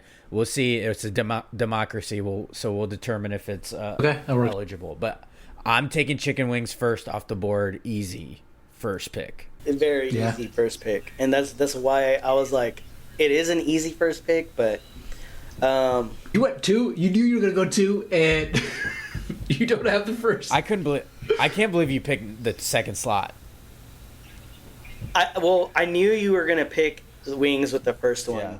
I was fully expecting that I'd have the second pick, like in the slot. So like I thought you guys were gonna pick 1 and 3. Yeah. So if I pick a specific, like, this is not my pick, but if I pick a specific kind of juice, am I just taking juice? Okay, let's. You see what I'm saying? I don't have like any juice on my roster, so I feel like if you're taking juice, I think in the fairness of this game, if you're taking juice, you can just shroud your way out of this conversation and just. No, juice is not my pick. But all right, so you're using it as this answers it. So my first round pick is beer. All right. Okay. Love that. Yeah. Great pick. That's going to be a popular. That makes sense. Yeah. That makes sense. I think that. Okay. So no. So you guys can't pick beer. I agree with that. Yeah. I think that makes sense. All right. Yeah. All right, Vish, you get 2 picks in a row. All right. I'm going to take, since you already took, chips and dip is my number 1. And for those famous, I actually, unprompted, got a care package. I don't know what Super Bowl it was, from Frito-Lay with chips and dips. And yes, they packaged chips and they bubble wrapped the shit out of those chips. So what I am going to say here with my first pick is going to be chips and queso. All right. Classic. So in this scenario, because you said chips and queso, other dips are on the table. Okay. But are tortilla chips gone? Okay. Now I feel like, because of the way we're playing this, I feel like he should be able to take all dips, but like I would think like a potato chip would be eligible still. Oh, I gotcha. So I feel like you should still get chips and dip. Yeah. Now that I'm hearing this, I feel like if that's, I'm assuming that's what you want. That's what I want. You'd rather have all dip. All right, I'm gonna give you all dip then. Go for it. That works. I like that. So, and then I think the next, I'm gonna do like soft pretzels. Oh, damn. I thought that was going to last to me. Soft pretzels. Wow. I did too. You can. I was thinking about. Oh, really? So I had no chance. Okay. You can put. And because he also has dip, so this is clutch. Great point. Yeah. There you go. That was strategic pick. Respect. Yeah. All right. For my second, how many rounds we got? 4 rounds, you said, or 3 rounds? I said 4 so that it rounds out the round. Because I was going to do 3, but then it made one of the picks unfair. Yeah. Okay. All right. For my second round pick, I'm gonna go with pizza. Nice. Clutch. Pizza, great pick. Yep. Great pick. And I got beer and pizza right now. Wow. Hey. Elite. You got the drink. I mean, that's a big part of it. I'm feeling pretty good. Yeah. I'm feeling pretty good. Yeah. Yeah. Okay. All right, so I get 2 in a row. Yeah. Mm-hmm. All right. I feel like I might have to start like pulling out the stops to appeal to the most people. You know what I'm saying? Oh. That's kind of what I'm doing, because if we're having people vote. Yeah. Okay, so I know for at least one of my picks, I'm gonna pick like burgers. Oh. Okay. Yeah. Even though that's not a typical Super Bowl snack for me. Yeah. But hey, we got to do what's best. Okay. My next pick, I think I got to go with the personal favorite. I got to go with J-Pop's jalapeno poppers. Good pick. Nice, J Pops. All right. So I had two that I was gonna pick. J Pops was one of them. So since you picked that, in typical fantasy, you have people in the queue, right? All right. So I am gonna go with a chicken, but it's gonna be a chicken. Got it. Okay. All right. I'll allow it. A chicken That tender. feels all right. Yeah. Okay. I mean, could you just say a boneless wing? I feel like boneless wing is not in the spirit of this because that feels like it's in the wing category, but a chicken tender feels separate. But Okay. It's the Chicken- democracy. Vish can be the No, tiebreaker. I think boneless are very similar in terms of the type of breading. Yeah.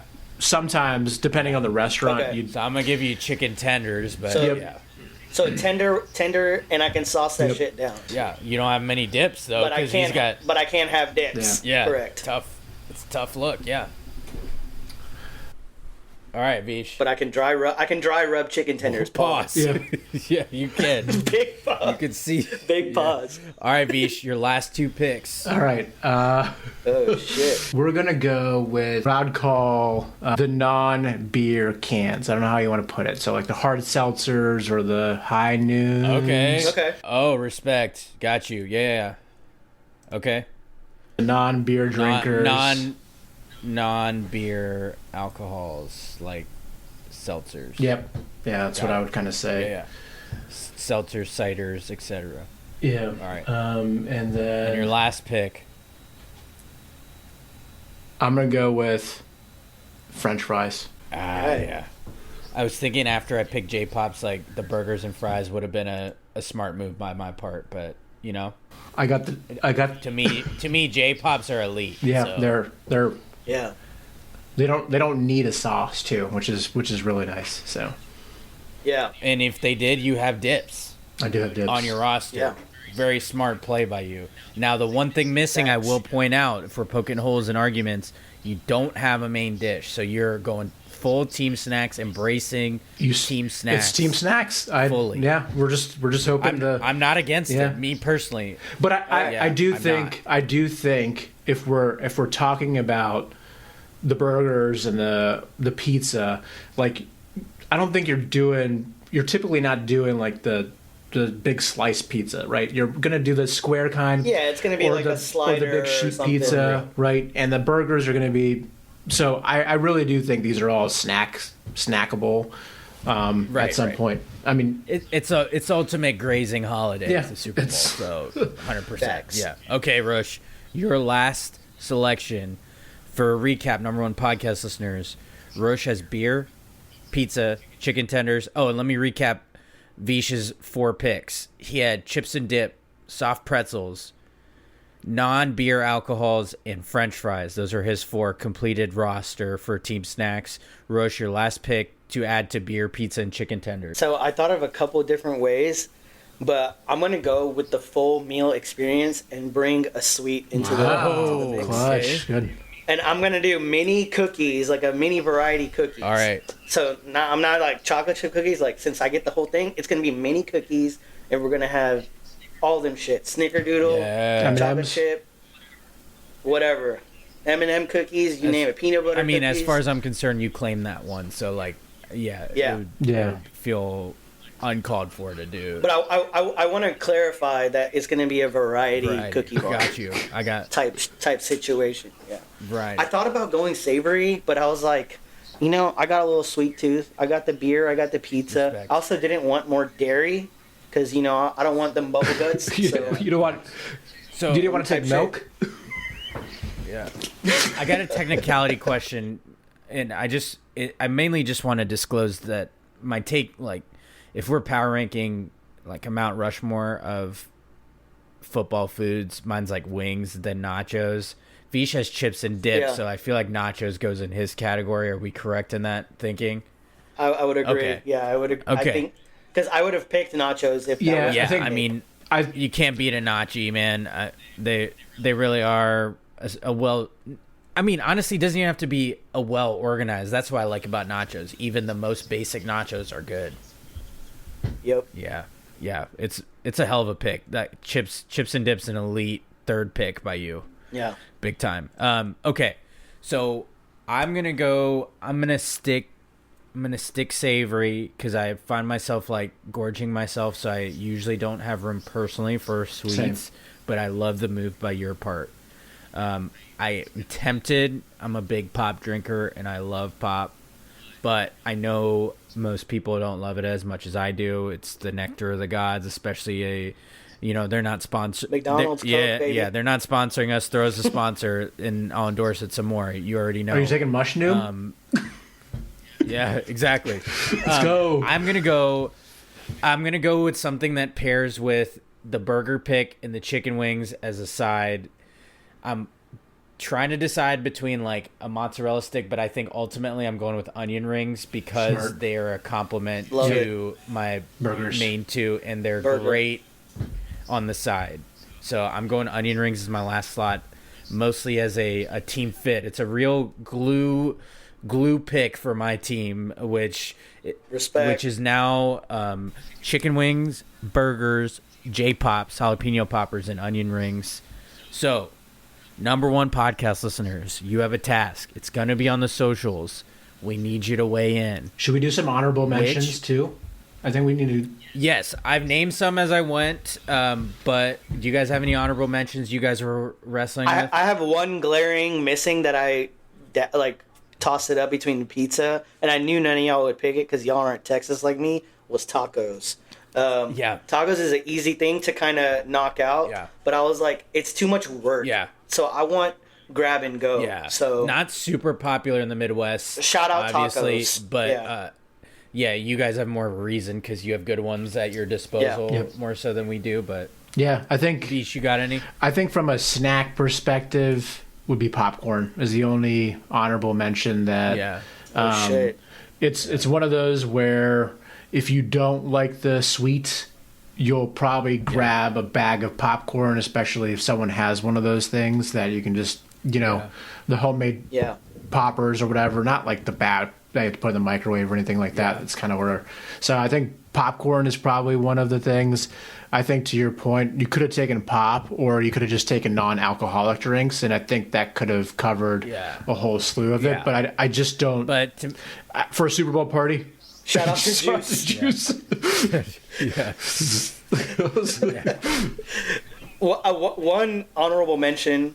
I'm gonna put this out there and manifest it, bro. If my team's ever in the Super Bowl, one of my 4 has to be hard liquor. All right.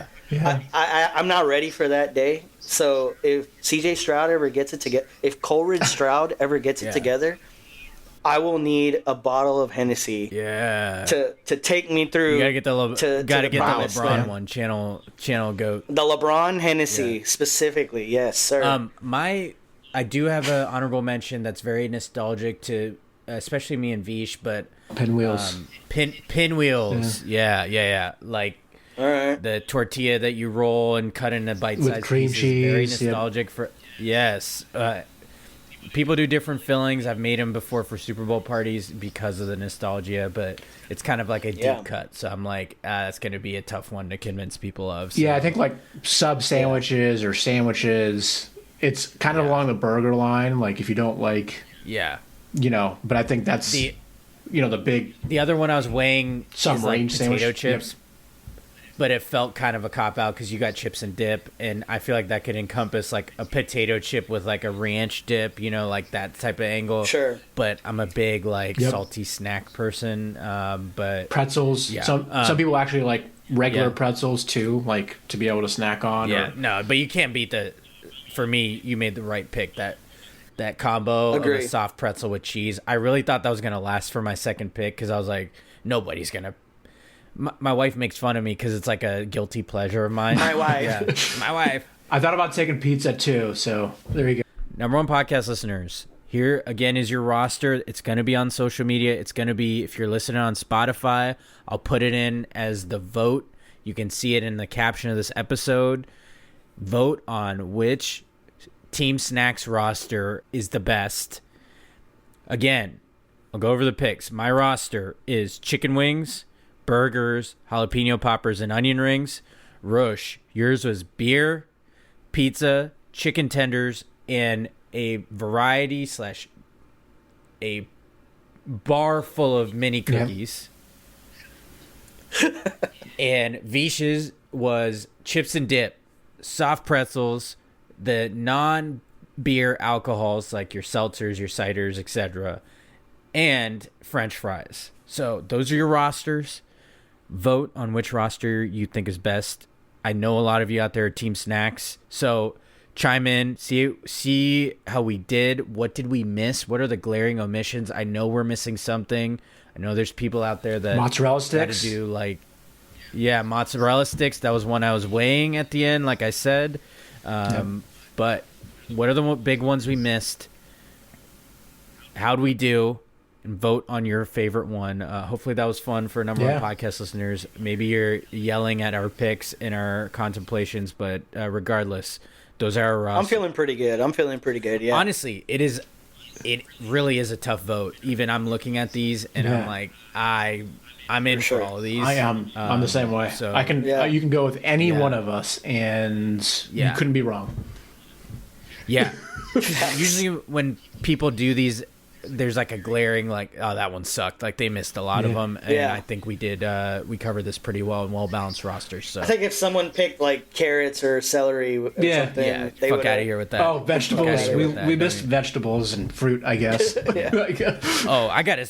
You know what? I'm going to add that to my idea thing for my Am I Hatins, because I got a whole rant about veggie trays. Vish has heard it before, and I've said it to my family, but yeah, don't let me forget that one, boys. I'm going to save that for another time. Maybe our post-Super Bowl wrap-up one. There you go. That'll be my Am I Hatin? Okay. Cauliflower. All right.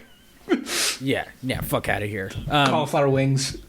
Sorry. No, those aren't bad. Don't get me wrong with cauliflower wings. All due respect to the cauliflower wings and the vegetarians out there.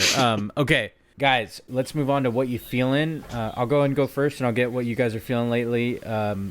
I wanted to talk briefly about music. I know you're going to chime in here, Rosh, when I mention this next artist especially. For music, I'm feeling a J. Cole album coming soon that was announced. And a month later in March, a one Mr. Harold hitmaker, most people know him as Harry Styles, is releasing a new album after a hiatus. So and also, speaking of music, in a few weeks, we all get to be Team Snacks and tune in to watch the Bad Bunny concert. So what a time.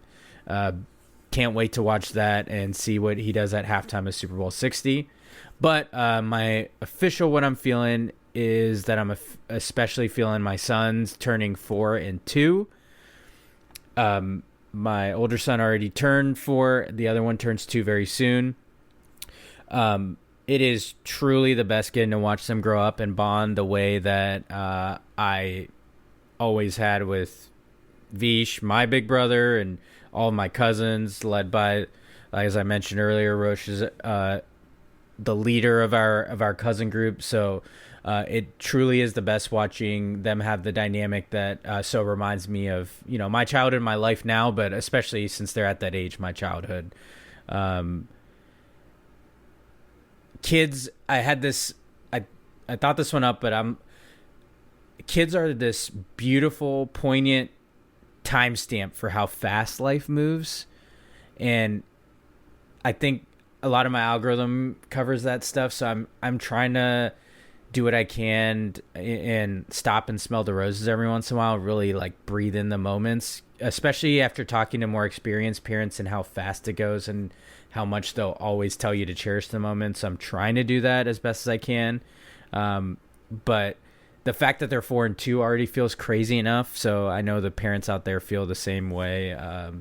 But I'm definitely feeling them turning 4 and 2 and really coming into this brother dynamic that feels so familiar and takes you back to a feeling more so than a specific memory of their dynamic, just randomly tackling each other for no reason. And it feels like it's so cool to watch. Today they hit me with they must have heard it somewhere that poo poo pee pee, and I couldn't help but laugh, but because I'm a child too. So Yeah, you love to see it. So that's what I'm feeling lately. And happy birthday to my boys. They don't listen to this, nor should they, because there's a explicit logo for a reason. But shout out to them, and especially shout out to their mom, because they wouldn't be here without her. That's for sure. So Yeah, a lot of poop talk. Shout out to the goat.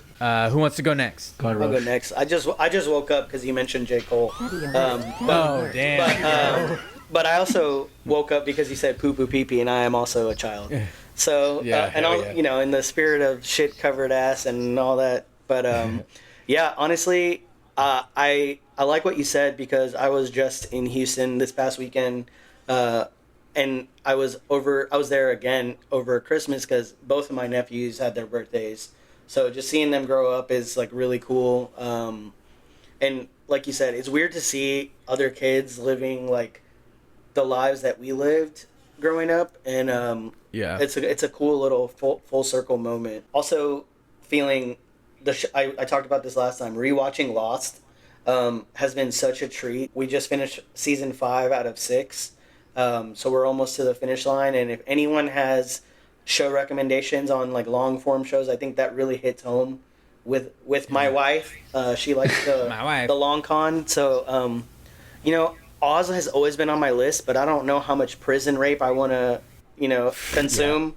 That's like the OG HBO show. So One of them, that it's on my radar, but I just I can't commit to the whole prison rape thing. So. No offense to those who enjoy that. I know. Shrinking new seasons dropping soon true. too. All right, there you go. Shrinking yeah, fans. Shrinking rocks, great show. I do have. I know Vish is going to mention this one, but I have that on my list as well. So yeah, and right now it's cold. We're Ted Cruz just left Texas, so we're scared of the storm that's about to hit. So when it warms up, Austin is a great place for live music. So we're looking forward to that. That's all. I think I echo. Also, another callback. I don't have bronchitis anymore, so I'm also super feeling that. Yeah, fuck bronchitis. Wow, congratulations. The shit lasted for like a month, man. Gosh, that sounds awful. Yeah. It was. Well, I'm glad you're feeling better. Yeah, Yes, just being able to celebrate Barrett Notice's birthday weekend this past weekend was really cool and special. Just to be able to see them, and as Prem you mentioned, the brother dynamic is really alive and well, and they're also very different, right? They're two very different, and they show their love in so many different ways, which is awesome to see. Ryan just. And Remy also celebrating their birthdays more recently. So we have a lot of December, January birthdays, and it's really cool to be able to do that. I know if Nisha's made it this far, you'll be celebrating you'll be celebrating her birthday here on Friday. On her birthday. Yep, it might be. There That's you go. Shout out her the theme song, the first song you hear at the top of each episode. Absolutely. It's funny. I just saw her this past weekend, and I sang it to her. So there you go. I was like, she's like, "Have you recorded any podcasts lately?" And I was like, "Hey, bitch, we just recorded a new episode." Yeah. Thanks for following along. Thanks for subscribing. Apparently, you don't check podcasts the way that Vish checks podcasts. You are not talking about sports skitball. You are not talking about it. The fuck out of here. And certainly my wife just celebrated her birthday. She got to go with her sister to Orlando just kind of over the long weekend. So really cool for her to be able to get out of there, and the amount that she does. Time and time again, so any chance she gets to get that girl's weekend out, try to do that. From a TV perspective, if you haven't checked out Pluribus, which is on Apple TV, it's a new Vince Gilligan show.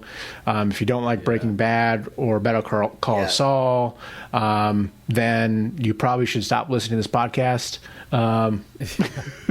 Probably should get better taste in TV shows.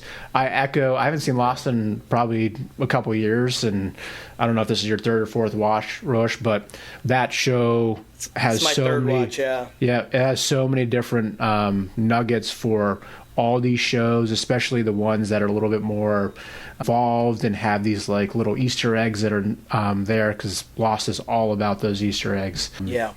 And recently, Task limited series, I think they've renewed that. And then the Pit returning, friends that are physicians and doctors, and they constantly recommend it. And then I also wanted to mention that Zootopia 2 is a really good sequel. So shout out Calvin and Gary Disnake. That was one of the main characters of that one. So, and it's a Jason Bateman one, so I love Jason Bateman. There you go. Yeah. Nice. Oh yeah. I seem to want win some Emmys, and it's going to be Oscar movie season soon, so maybe we'll have some content about that here coming up. I also want to shout out this new petty sound effect that we featured a couple times. Yeah. So let's drop that shit again. It ain't just about one person. I'm talking to whoever feel like I'm talking to them, you know. And I do think that shit is petty. Is it real smoke? It could never be. Right. That ain't smoke. Shout out ASAP Rocky for that one. Yeah. So that's how I'm feeling too. Okay, number one podcast listeners, let's wrap up this episode with our Too Much Sense. Let's hit that intro. Okay, Too Much Sense for this episode was a quote I saw. It said, "If you can overthink the worst, why can't you overthink the best?" And that's a bar and a half. Yeah. As an overthinker myself, this one really stuck out to me. So often we go with what's the worst that could happen and proceed to find that answer out instead of finding the answer to what's the best that could happen.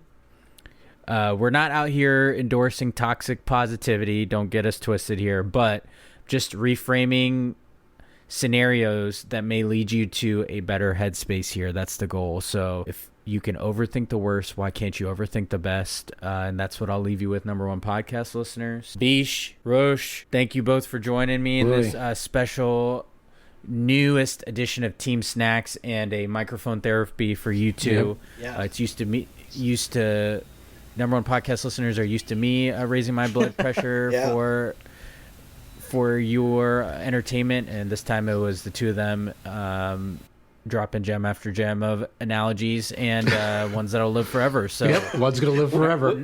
We really have to take that draft format though. I really enjoyed that. That was It's a good one. gotta apply it to some other stuff. Yep. yes, yeah. Not an original concept, but Sure. I thought since we've done our Mount Rushmores and stuff of Team Snacks, like we said, even Frito-Lay unprompted sent Vish a care package for putting chips and dip in the top of his power rankings. I just thought, hey, maybe they'll send another one because he picked him in his first round pick again. Hey. And Roosters, we're still looking. Roosters, we're still looking. If you guys are somehow listening, still looking for my chicken wing. We're still looking for that sponsorship. And Roosters, you didn't listen the first few times, so I'm a free agent. You know, like all due respect to Roosters, but if you're not gonna respect this dedication, then someone will. So, number one podcast listeners, hopefully you enjoyed this follow-up supersized episode with three of us here. You know the drill. Rate our episodes, share them. Please share them to your social media. If you're interested in sharing one of the clips I generate, I'm happy to send you one. You can always use them from our stories. Please engage with us on our socials, in our episodes. If you're listening on Spotify, don't forget to vote on which Team Snacks roster you like the best. Those of you out there not listening on there, you can head over to our socials to vote. I'll put it on everything we have, and I'll compile the list, see who wins in our next edition. I can't thank you all enough, so please tell a friend to tell a friend about this episode, and we so greatly appreciate it. So we'll talk to you next time. Peace. See you guys. Peace. Peace.